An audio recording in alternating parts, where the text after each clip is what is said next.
أعوذ بالله من الشيطان الرجيم بسم الله الرحمن الرحيم الحمد لله رب العالمين والصلاة والسلام والتحية والإكرام على نبينا أبي القاسم محمد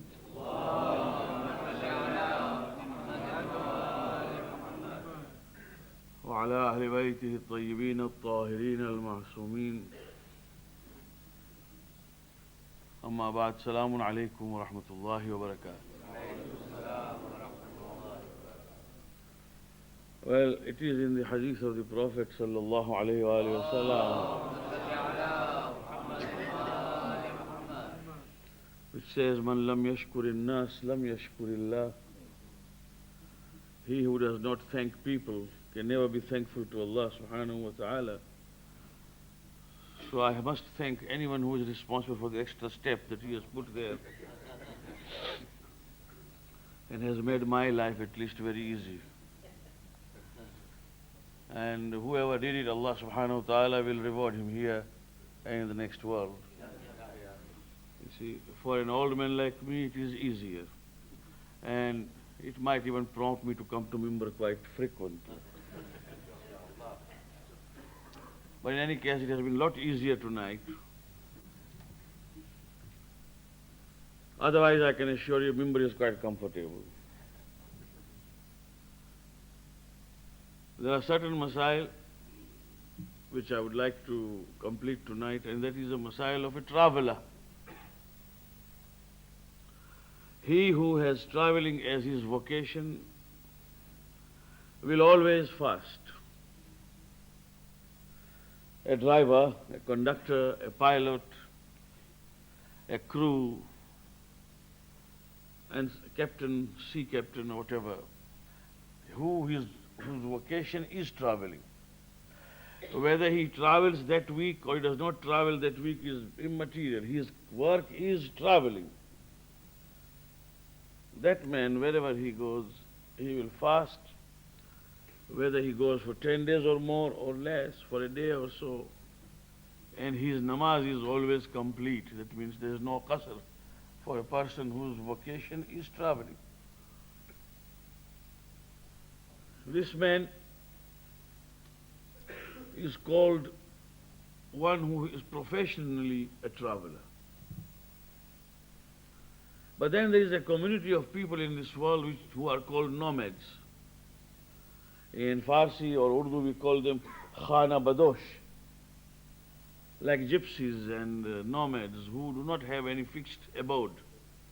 They go on traveling and changing their homes and places.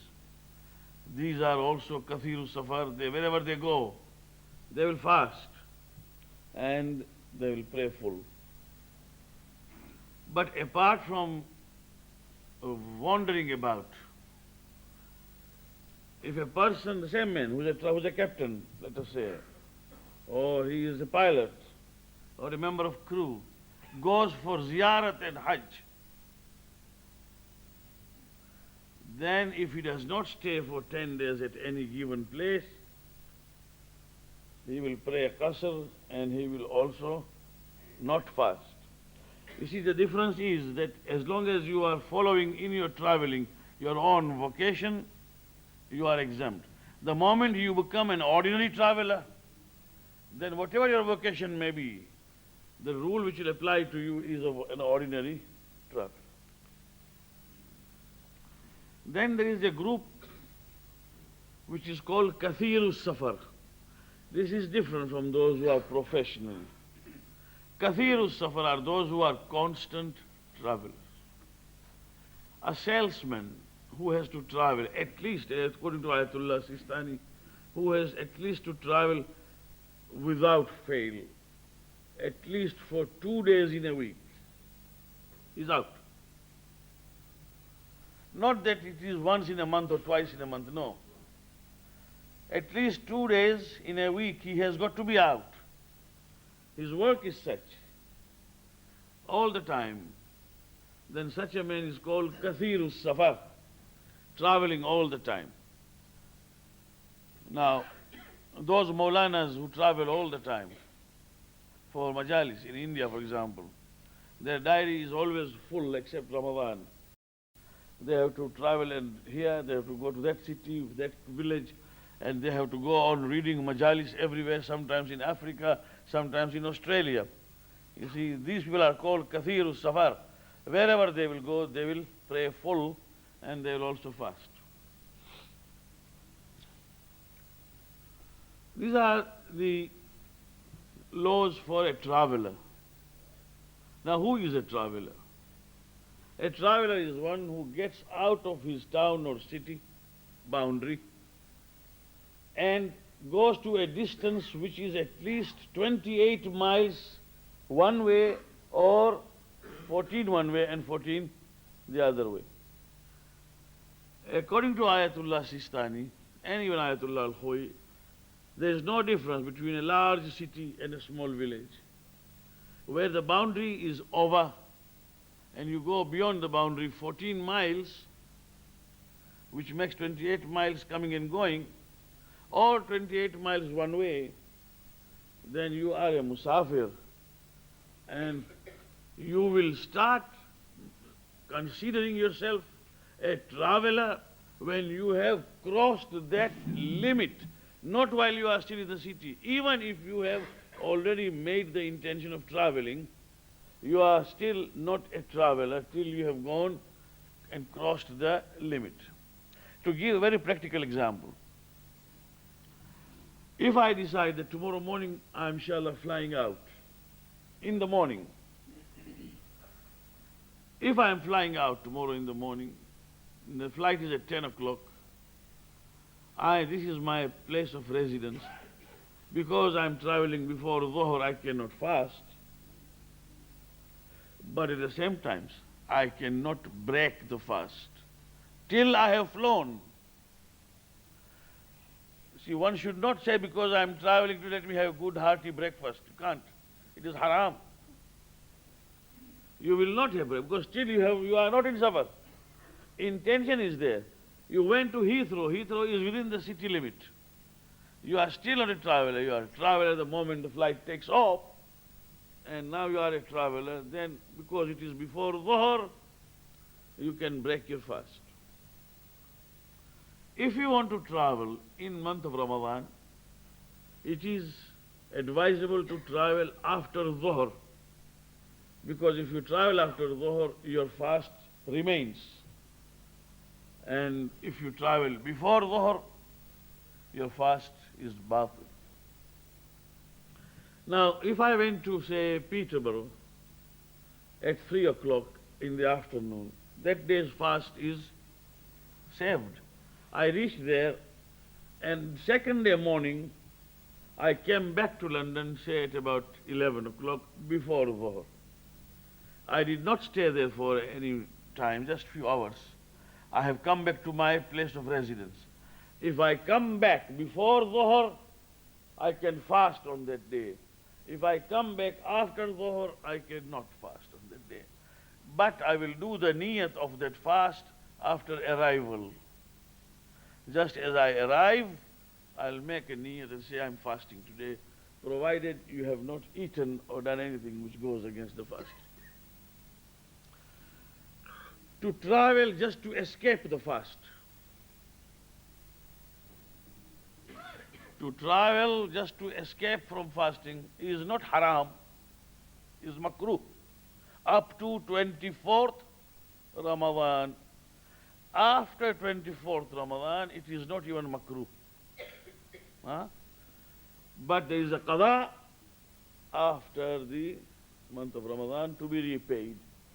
So if a person wants to run away and say, I'll, just for the sake of running away from fast, the fast, he is not committing any sin. And the safar is not safar haram. It is makruh up to 24th, which is coming.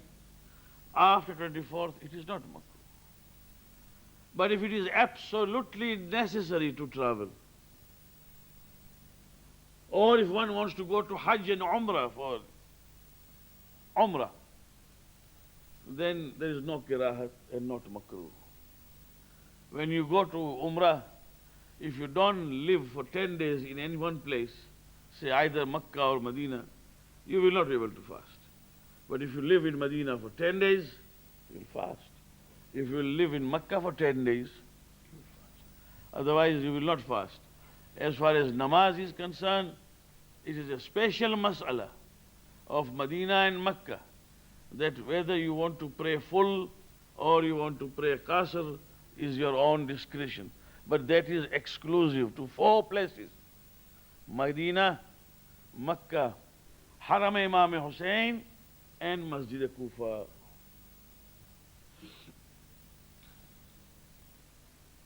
Allah subhanahu wa ta'ala will grant us tawfiq to go to those places. We were discussing about jihad and trying to eradicate that misunderstanding that non-Muslims have about it. 2 or 3 matters, especially focusing on the life of Ali ibn Abi Talib salawatullahi wa salamu alayhi. Because tonight that we are here, Mawla is our guest. On this night, Mawla is our guest. It is a night when people flocked to go and visit him. They used to go and visit him on this night. People came there and wept. The house of Ali ibn Abi Talib was very small. He never lived in a palace.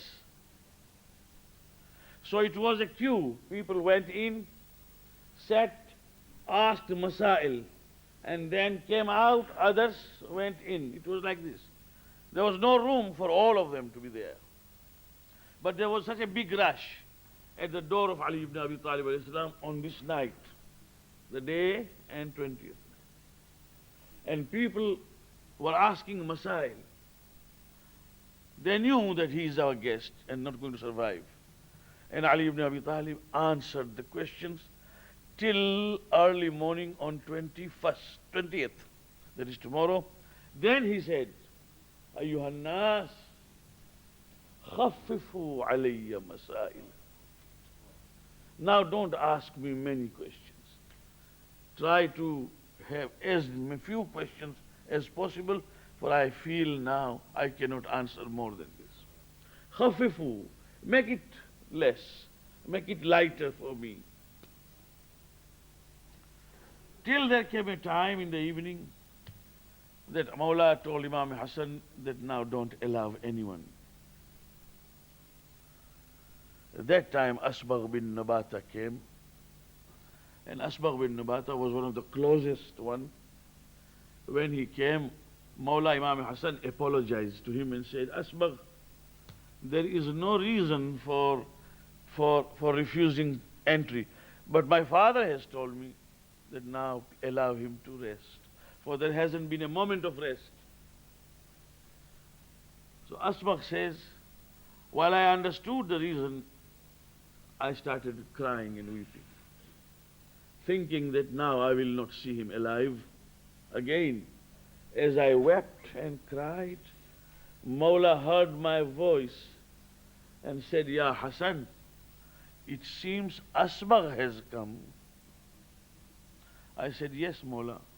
Said, allow him in. So Asbagh came in and he sat with Mawla and he said, Mawlaya, is there any nasihat, any advice, any admonition that you would like to give to me as we are now parting? And there Mawla said, Asbagh, extend your palm. And he stretched his palm. Mawla kept his 2 very weak, feeble fingers on his palm and said, Rasulullah told me, Asbagh, Rasulullah told me, Ya Ali, Ana wa anta abawa hadhihi al-ummah. You and I are 2 fathers of this ummah. Now Rasulullah has gone and I am going. Asbagh started weeping. When he said this, he said, Mawla, any nasihat, any advice, any admonition? Mawla said, Asbagh, which could be a better nasihat and admonition?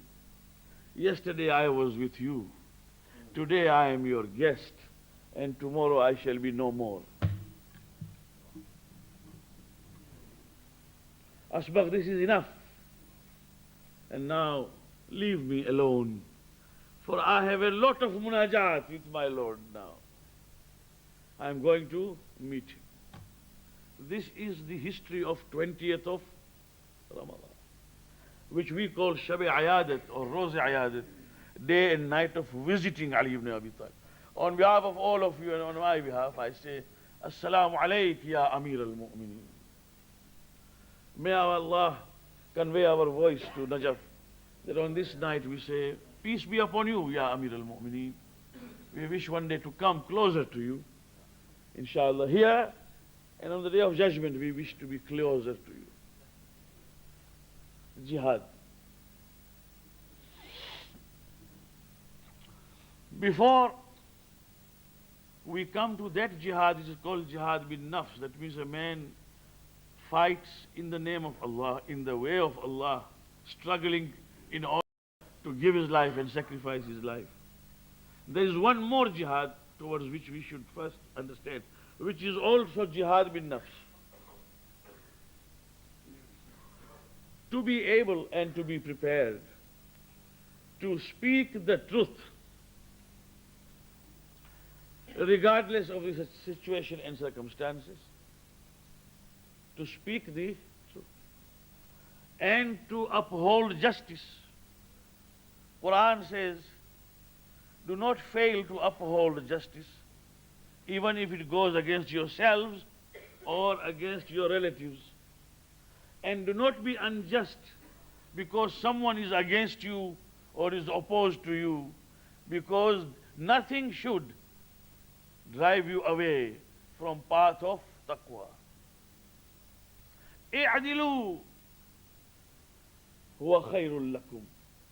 Always be on the justice path, whether the person to benefit is your enemy or whoever he may be. Say the truth. Sometimes it is as simple as what Josh Malihabadi has written in his memoir. There is a famous book of Josh Malihabadi's memoir called Yadon Ki Barat. Of course, it is not a book only for reading, it is a literary masterpiece, as we can say. But in that book, there are certain personalities he discusses, those who he met earlier. He himself is not a very religious man, as we know. What he was, Allah knows better. It's not for me to pass any judgment. But having seen him in his lifetime, having heard him myself, I can tell you the type of man he was. 50-50. When it came to Imam Hussein, he wept like a small child. I've seen him myself. When it came to Ali ibn Abi Talib, he stood up. But when it came to Allah subhanahu wa ta'ala, he was always doubtful. That was the type of man he was. And he has written a book in which he says, I have met a man in Hyderabad, Deccan, his name is Maulana Mahbub Hussain. And then he discusses, he said, nobody can understand the situation I am discussing because I am discussing the situation when Nizam was ruling, Nizam of Hyderabad. And this is what he has written, Wo sher Afghan dabdaba or tantana. That means people with highest influence could not stand before Nizam because of that splendor that he had. People are afraid of him. He was a ruler. At the same time, there was a personality. He said, at one dargah is the Pir dargah, there was a gathering and a crowd every year, and Nizam would come there sometimes. This year he came, and the program began with Quran Majid, Tilawat. And there was a very good Qari who started reciting Quran. He said the moment he started, it was Surah Ar-Rahman, and the people were actually bewitched by the way he was reading. And Ar-Rahman, most of us know by heart, so they were reading with him. Nizam Hyderabad was sitting in the first chair. Next to him was Maharaja Krishan Prasad, a Hindu. He said the whole crowd there sitting was actually taken magically by that recitation, and suddenly Nizam started talking to Maharaja Krishan Prasad. Now both of them, Maharaja is a king of his kingdom, Nizam is the king of his kingdom. They started whispering. Behind there was Maulana Mahbub Hussain, a poor man who used to get 30 rupees per month wages from some government service. And he has described उसकी फटी शेरवानी के आस्तीनों से कोहनियां झांक रही थी. That means he was so poor that the sherwani that he wore, his elbows could be seen out. He was just behind Nizam's chair. When he heard Nizam talking, he said, Huzur, जब तिलावत हो रही हो, बातचीत करना सूए अदब है. When Quran is being read, to talk is ill manner. Nizam never expected anyone to be able to open his mouth like that. So he looked behind. That Faqir Maulana just looked at him and said nothing. There was one Hindu constable, Vetkan Ram. He straight away jumped to arrest Maulana.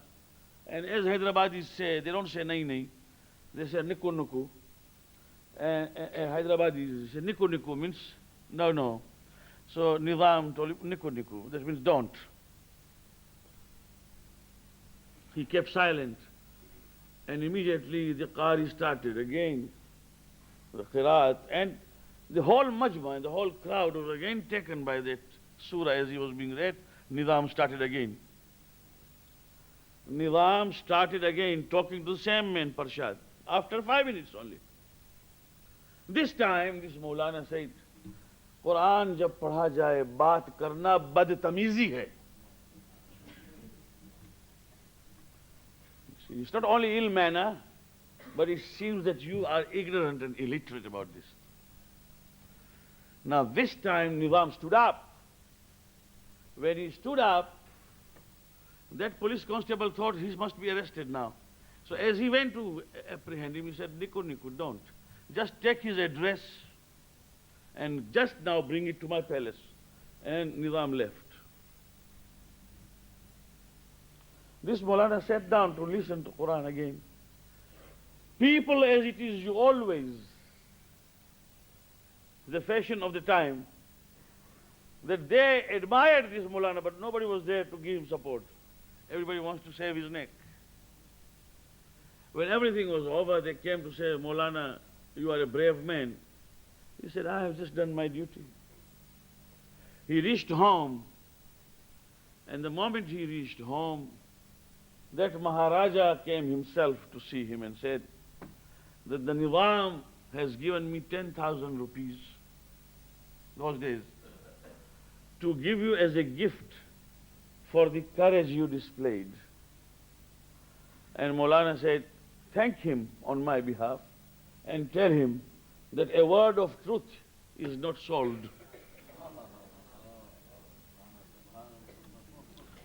A word of truth is not sold, it is jihad. I knew I stretched my neck, he could have killed me. I don't sell this thing. Maharaja bowed down and kissed his hand and went back. Nizam sent another man and said, tell him I retire him from active duty and I will give him 300 rupees per month for doing nothing from now onwards. He even turned that down and he said, for a fakir like me, 30 rupees is more than enough. This is Josh writing that in my life I haven't seen a brave man like that. What is the secret of bravery? The secret of bravery is Jihad fi sabilillah. When the time comes to speak, one speaks. But if we all don't speak because we are afraid of some power, some authority, some influence here and there, then who will speak? This is the beginning of it. A man becomes brave by judging the situation, and then without taking any side, he says and speaks up. But this is wrong. It has got to go. What would happen at the most is people would not listen, they would not like, they would criticize. This has happened with all the prophets. And that is the reason why. You see in Quran Majid, repeatedly, our Prophet has been told, وَإِن كَذَّبُوكَ فَقَدْ كَذَّبُوا الرُّسُلُ مِنْ قَبْلِكَ. If they belie you, if they think you are a liar or you are wrong, don't worry, many prophets before you also have suffered the same thing. I mean, it is just there. One has to speak up. After this comes the courage to stand up with the sword or whatever is the arm at that time, maybe a gun or a pistol. Then, one who has no courage of speaking cannot have courage of fighting. When he has that courage, then the time comes when he is taken to the extreme, where the word of mouth does not work, then he stands up and says, now my life is there to be given, and I'll give. So in the battle of Uhud, in Nahjul Balagha, Mawla says that when the battle of Uhud was raging, suddenly, as we all know, behind the mountain the Prophet had told them not to leave. If you have gone to Uhud, you will see, inshallah, all of us will go again and again. Even today, when you see the formidable mountain of Uhud, you can't imagine how people fought there, huh?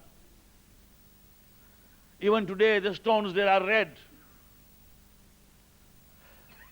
Now, at the back, at the rear, there was a valley, and again the mountain rises. The Prophet said, do not leave this strategic place, even if you see us being killed. Don't leave.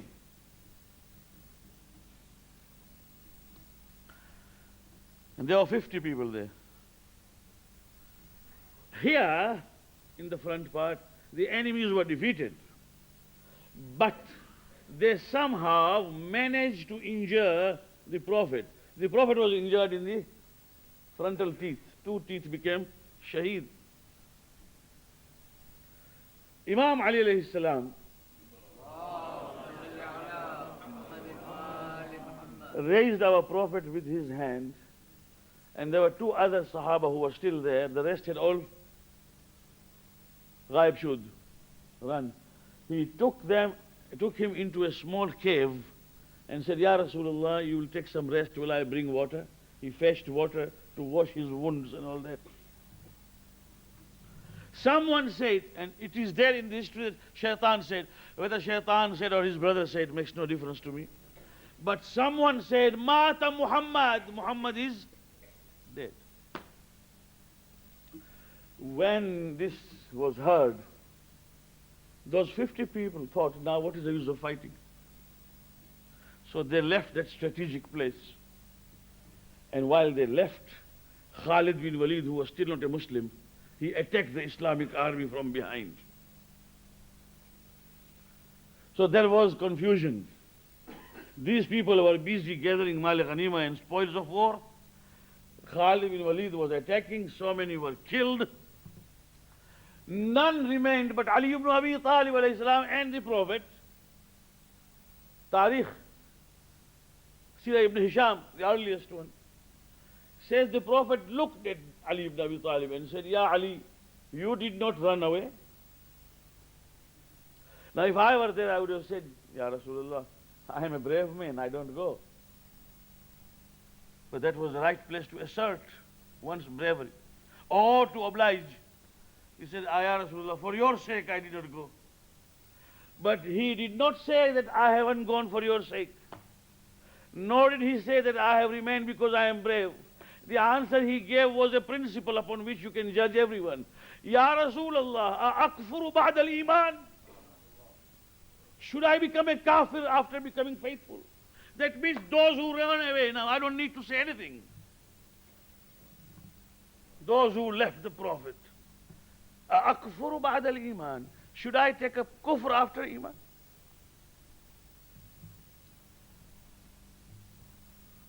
Till today, the historians have not been able to decide whether Uhud was won or lost. But the armies retreated from both sides, and when the Prophet came to Medina, and they were sitting, Imam Ali said, in Nahj Balagha it is there, khutbah number 156, he said, Ya Rasulullah, so many, look at the spirit. How can I judge my Mawla? I don't know. It is impossible even to evaluate the personality of Ali ibn Abi Talib. He says, I told, Ya Rasulullah, so many have been fortunate to be martyred. I have been deprived of martyrdom. Those who have been martyred, Allah subhanahu wa ta'ala will bless them with Jannah. What about me, Ya Rasulullah? I wanted martyrdom. And Rasulullah said, Sayakunu kadhalik.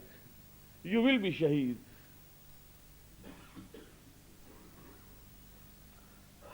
وَكَيْفَ يَكُونُ صَبْرُكَ إِذًا? Ya Ali, tell me, how much will you be able to forbear and have patience when you will be shaheed? You know what the answer he gave? He said, Ya Rasulullah, أَعْلَى سَلَامَةِ دِينِي? Will that happen when I'm still firm in my faith? قال بلى. The Prophet said, yes. قال إذن يا رسول الله هذا ليس من مواطن الصبر بل من مواطن الشكر. If I'm going to be on my firm and I'll be martyred, then this is not circumstances for forbearance. It is for thanksgiving that I will be martyred.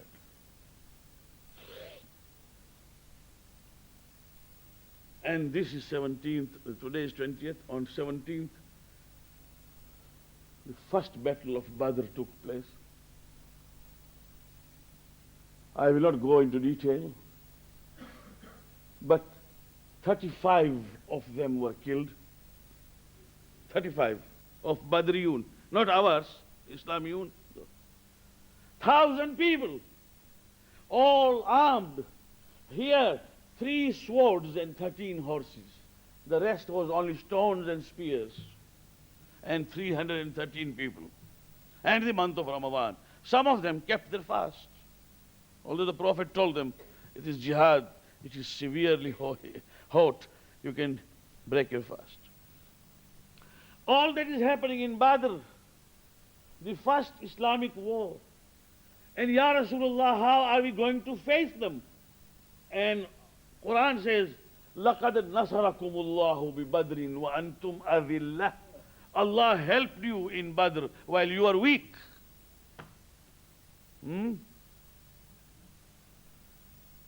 All those, Abu Jahl, Utbah, Shayba, all of those were killed in Badr. All, Guru and Guru Gantals, all of them. And on here, people used to ask each other, Ya Rasulullah, how is this happening? We are not even armed fully. These were our armed. And it happened. Abu Sufyan was the only one saved. Abu Lahab did not even join. Abu Sufyan says, Sirah ibn Hisham, that when I reached Makkah, Abu Lahab was waiting for good news. And he said, Ya ibn al-akh, oh my brother's son, and my cousin, what happened? Tell me, tell me. Now this is the answer. Sirah ibn Hisham, the earliest history. He said, Abu Lahab, I saw with my own eyes people dressed in white riding black horses between the heaven and the earth, attacking us, leaving and sparing no one. we just stretched our neck to be cut off. And everyone who looked behind saw Ali ibn Abi Talib.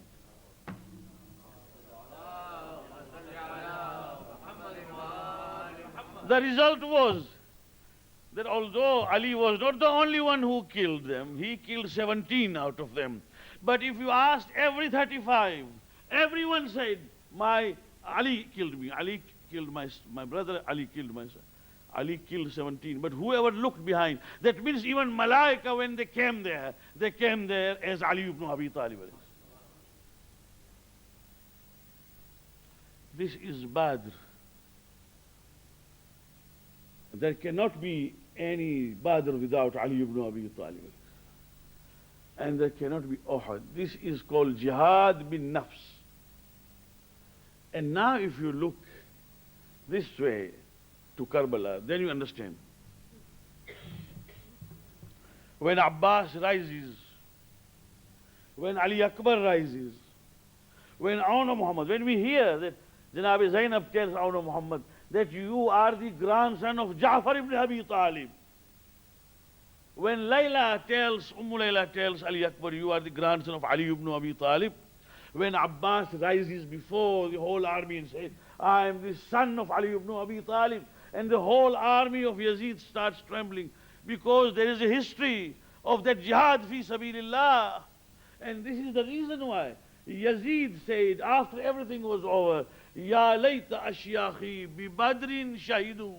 Let my grandfathers of Badr who were killed come and see today how I have avenged the blood. Ya layta ashyakhi bi badrin shahid. So there comes a time, my friends, when we have to be ready for that. We just cannot have well-cushioned obscurity every time. To say, no, we are not meant for it. If you want money, take money and get rid of us. No. At times one has to speak. And at times one has to stand firm and say, this will not happen. And at times it may be even a question of giving away one's life. One has to get prepared for it. When Imam al-Zamana Ajjalallahu Farajahu Sharif. Inshallah ta'ala, there's still jihad bil mal and many other forms of jihad. Inshallah we'll discuss later. Wassalamu alaikum.